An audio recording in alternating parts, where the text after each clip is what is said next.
Hello, how are you doing tonight? This is Anna Stropnik coming to you live from Fort Lauderdale. Let's see, who do we have on watching tonight? Today we're going to be talking about your skin. I'm really excited about this. So let's get started. So my question for you is, would you like to know how to improve the signs of aging naturally? So that's my question for you, and that's what we're going to be talking about today. So if this is the first time you're ever watching one of my videos, my name is Anna Stropnik. I help people live longer, healthier, with less pain, better sleep, and I also help them reach their time and financial freedom. So just a little bit of my background. I am actually upside down, I hope I'm not. I'm actually an esthetician by trade, and I've been doing that for 22 years. So I just wanted to mention that, since we're going to be talking about the skin as well today. So, okay, so we're going to be talking about aging, the skin aging and wrinkles, and what causes them and what is normal part of the aging. So we always some say that wrinkles are normal side effect of aging, right? But why some people get them more and sooner than others, and some people have great skin at the older age too. So there is just certain reasons that speed up the process of aging. The same thing is with our skin. The same like in our body, the same thing happens with the skin too. So for example, what is actually a skin aging? So what happens with our skin as we age? So our aging really starts after the age of 20. We already starting noticing different changes in our skin. So for example, as we get older, your skin cells turnover, which means you have 5 layers of the skin. So that bottom layer becomes the surface layer and dies off and peels off. That usually when we are young, it happens in 28 days. As we get older, that process slows down, so it's gonna be 35, 40, 50, 60 days rather than 28. So that is one thing that happens with our skin. So the turnover process slows down. Another thing that happens, so your inner layer, which is called your dermis, it will thin out. So the skin becomes thinner. The third thing that happens with your skin, your oil glands will start producing less oil. So we all know when we are in our puberty years, we get more oilier skin, we get more acne. So just depending on your skin type, if you're a dry skin to start with, your skin is going to become more drier. If you're oilier skin, your skin is going to go a little bit towards normal, and then less oily than it was. So that's another thing that happens. So when your skin becomes drier, what happens is it's very hard to hold on to moisture, because your skin needs its natural oils to hold on to moisture. So usually oilier skin, they don't tend to be as dehydrated as drier skins, but we sometimes, with the things that we use, we make that oily skin dehydrated too. So soap, for instance, is one of the things that dries the skin, because the pH of the skin is slightly acidic, and what we do with using soap, we will actually because soap is alkaline, it will dry, and that natural protection of the skin, it will make it dry. So sometimes we think we have acne, and that's the only way our skin feels clean, but it just feels tight and dry. And dehydrating your skin that way, if you do have acneic skin, it will make it produce more oil, because it will think that it needs to replenish. So it's not really a solution anyway. So those are some of the things that are happening as our skin ages. Also, our facial muscle contractions. So if we frown a lot, if we squirt a lot, what will happen is, like, by doing that repetitive motion, longer we do it, those wrinkles, lines are going to become deeper, like especially like around the eye area, in between the forehead, on the forehead, around the lip area. So our expressions matter, on like more expressions we have, more lines we're gonna have. Like, so if we smile more, it's just different areas that we're gonna end up with wrinkles in the later age. So that's what naturally happens with the skin. Now, what about sun damage? So there's lots of discussions happening right now. We are like thinking, oh, you know, just like you can go in the sun, but like use sunscreens, and these sunscreens are, in my opinion, like a little bit overrated. I just recently posted an article in my group about how like those heavy metals on your skin, when they melt in the sun, cannot be good for your skin. So I wouldn't go crazy on that, but like what is actual damage from the sun, it really is when we are exposing our skin to the sun too much, and when we actually burn. So when the skin burns, that's when the real damage happens to the skin.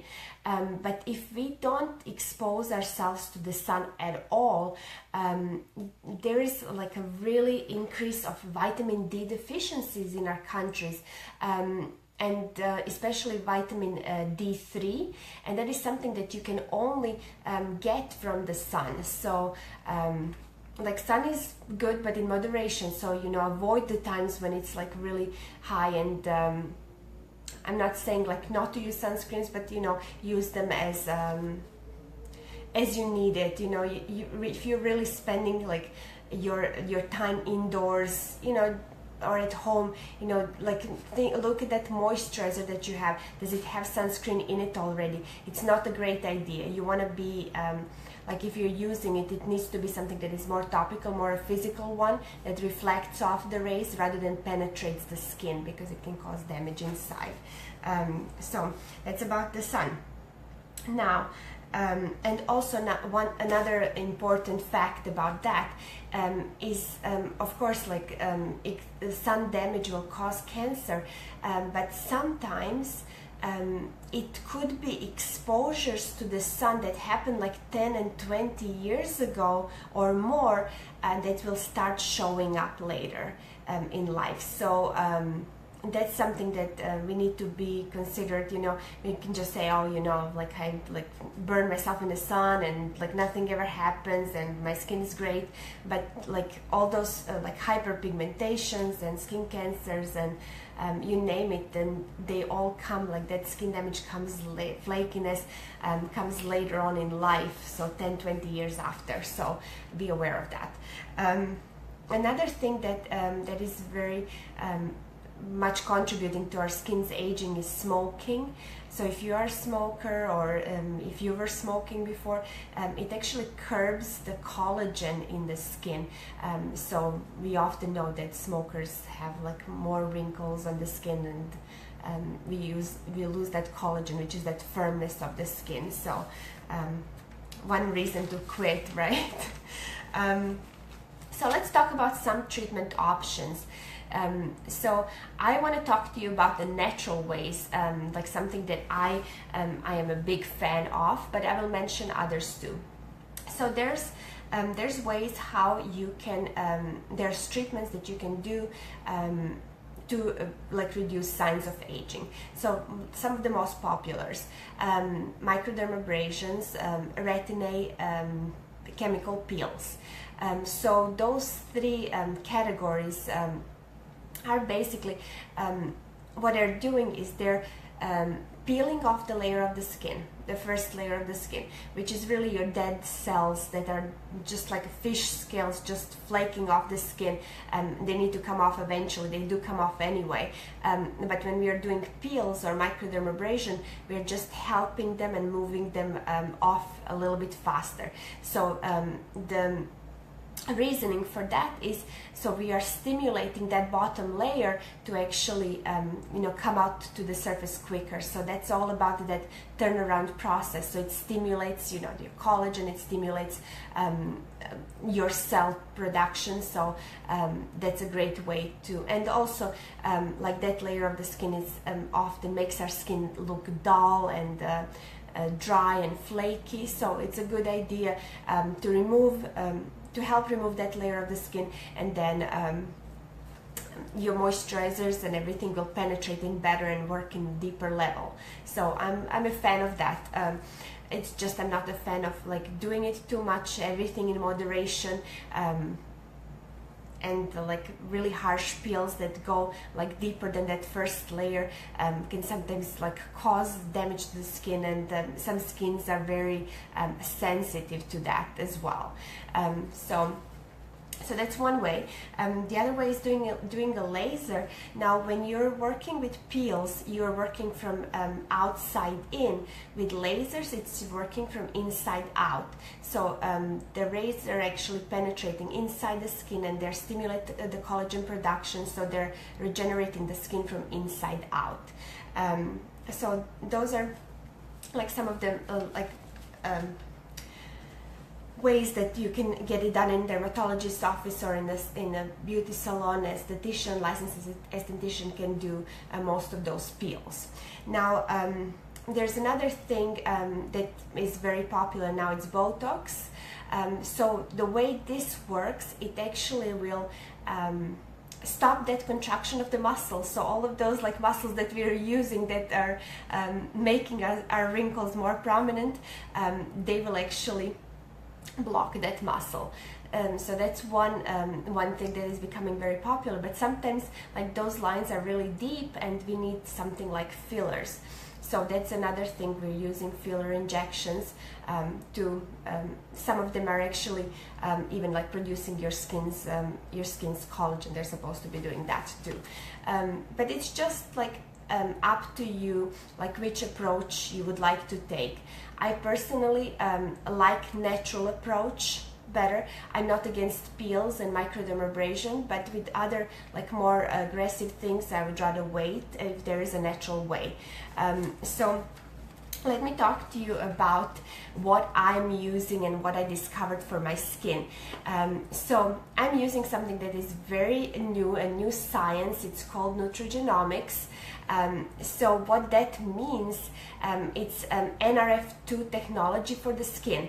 And Nutrigenomics is actually how nutrition and naturally found compounds in food will affect our genes. So that's like the skincare that we're using. So you probably heard me talking about the NRF2 activator that reduces oxidative stress in our body, that is like causing all the diseases in our body, that oxidative stress. So by reducing it, we are helping our organs like get rid of all that free radical damage. So if you think about your skin is the largest organ in the body, and it's the surface.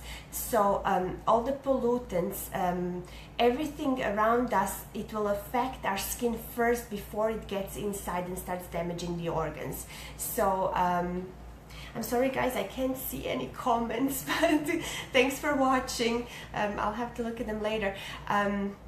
So anyway, so that's what NRF2 technology does for the skin. It will actually help fight off that free radical damage in the skin, and that is #1 cause of wrinkles. It's actually that oxidative stress, free radical damage. So Nutrigenomics skincare is patented for anti-aging. So do you know of any skincare that has a patent for anti-aging? Yeah, so that's something that I'm using, and I'm really super excited about that. So you know how like as we get older, we notice our skin is getting older, right? I must say, for like the last 8 months I've been using this on my skin, and I'm not the only one. Everyone I've talked to, I noticed that my skin is getting younger. So being in that profession, being an esthetician, that makes me really, really excited. So I can just imagine what it will be like if I use it for longer, because my skin wasn't like, I mean, I always took care of my skin, but there's like some pictures that I saw before and after.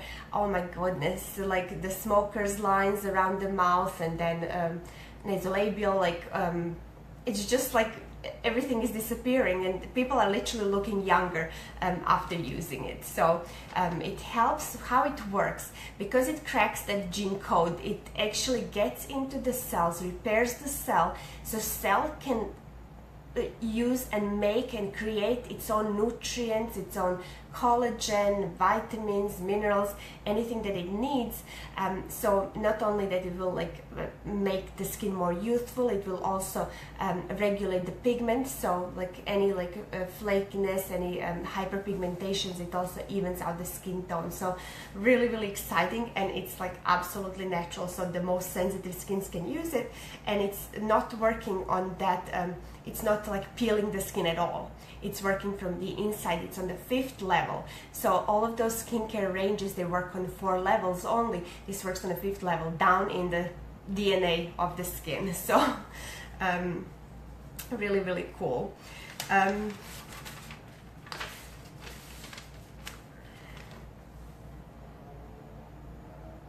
So another thing that's really important about my skincare, my skin is very sensitive, and I know lots of people are having problems where there's like nothing, they go back to that soap and water because they just cannot use lots of things.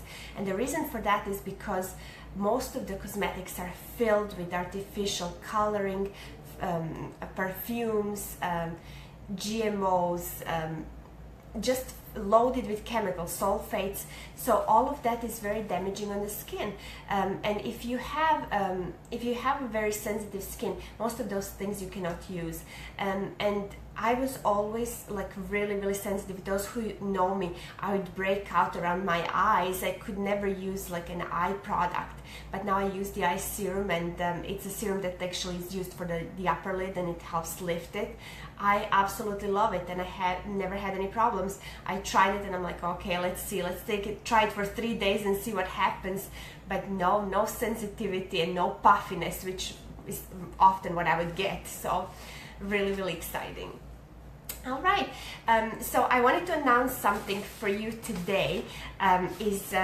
I mentioned it a few days ago. I actually started the YouTube channel, so these live videos will be loaded on my YouTube channel. Hopefully I will get them all loaded up by the end of the next week. So the name of my channel is Empower Your Full Potential with Anna. So Empower Your Full Potential, I'll put the link down so you can check it out there. Really, really exciting.